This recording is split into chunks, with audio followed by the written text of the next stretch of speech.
মাত্র এই কটা আমি আজকে ফুল পেয়েছি। গুড মর্নিং, শুভ সকাল। দুষ্টু মিষ্টি ফুজি তোমাদেরকে অনেক অনেক স্বাগত। তো এখন বাজে ঘড়িতে 11টা, আর আমি এখন চলেছি ছাদে। যেহেতু হচ্ছে আজকে সব কাজের গন্ডগোল হয়েছে। দুষ্টুর আর মিষ্টির হচ্ছে পরীক্ষার টাইমটা বড্ড উল্টোপাল্টা ছিল। মিষ্টি ছিল 7টা 15, দুষ্টু ছিল 8টায়। তো সেই জন্য কোনো কাজ আমি ঠিকঠাক করে করতে পারিনি। ওদেরকে স্কুল থেকে নিয়ে এসে তারপর হচ্ছে আমি বাড়িতে এসে সমস্ত কাজ ধীরে ধীরে করলাম। তো যেখানে আমার পুজো হচ্ছে 8:30 থেকে 9:45-র মধ্যে হয়ে যায়, সেখানে হচ্ছে আজকে পুজো করতে আমার 11টা বেজে গেছে। তো স্নান টান করে হচ্ছে ভাত বসিয়েছি, ভাত বসিয়ে দিয়ে তখন ছাদে এসেছি ফুল দিতে। কিন্তু ফুল এখন গাছে খুব একটা ফুটছে না আমার, দেখি যে কটা পাই। আর আসার সময় হচ্ছে ফুল কিনেও নিয়ে এসেছি। তো চলো ফুলটা তুলে নিয়ে গোপালকে ঘুম থেকে তুলবো। তো তারপরে হচ্ছে পুজো সারবো, সেরে রান্না করব। তো ভাত হতে হতে আমার পুজো কমপ্লিট হয়ে যাবে। তারপরে কি রান্না করি না করি চেষ্টা করছি সবটাই তোমাদের সাথে শেয়ার করার জন্য, ঠিক আছে? তো সাথে থাকো। মাত্র এই কটা আমি আজকে ফুল পেয়েছি। অসুবিধা নেই, আমি হচ্ছে স্কুল থেকে আসার সময় হচ্ছে ফুল কিনে নিয়ে এসেছিলাম। তো সেই ফুল দিয়ে পুজো করে জানি গাছে খুব একটা বেশি ফুল ফুটছে না। চলো গোপাল ছেলেকে ঘুম থেকে তুলি।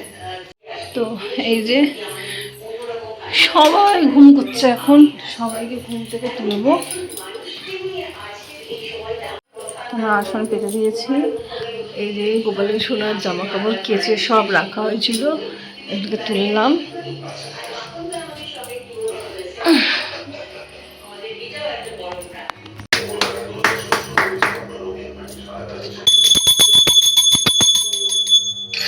এই যে অনেক সকাল হয়ে গেছে, এবার ঘুম থেকে ওঠো, উঠে পড়ো ঘুম থেকে।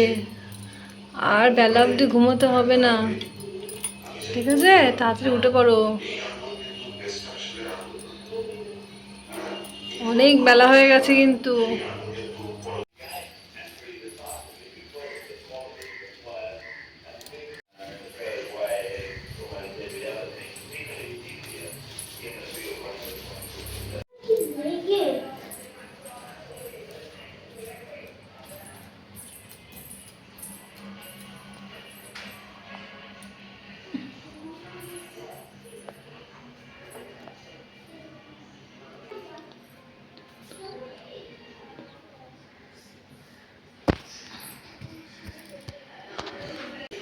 আমার পুজো কমপ্লিট, এবার হচ্ছে আমি রান্নাঘরে যাব।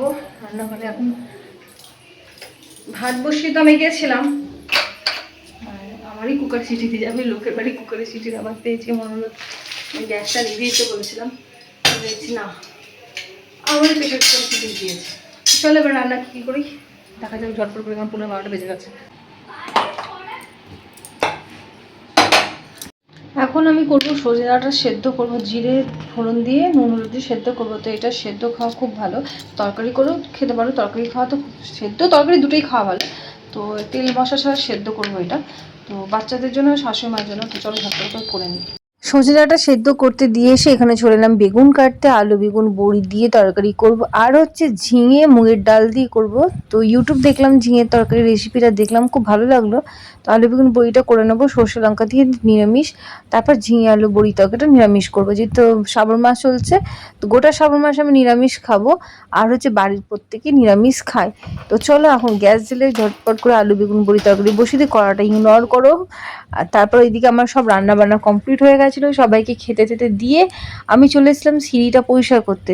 প্রত্যেক দিনের কাজ হচ্ছে সবাইকে খেতে মেতে দিয়ে তারপর আমি সিঁড়ি নিচের একতলা পুরোটা পরিষ্কার করি। যেহেতু দুষ্টু মিষ্টি দৌড়াদৌড়ি করে, তো ওরা পড়ে যাবে, যেহেতু ভিজে থাকে, সেই জন্য সকালটা সময় পায় না।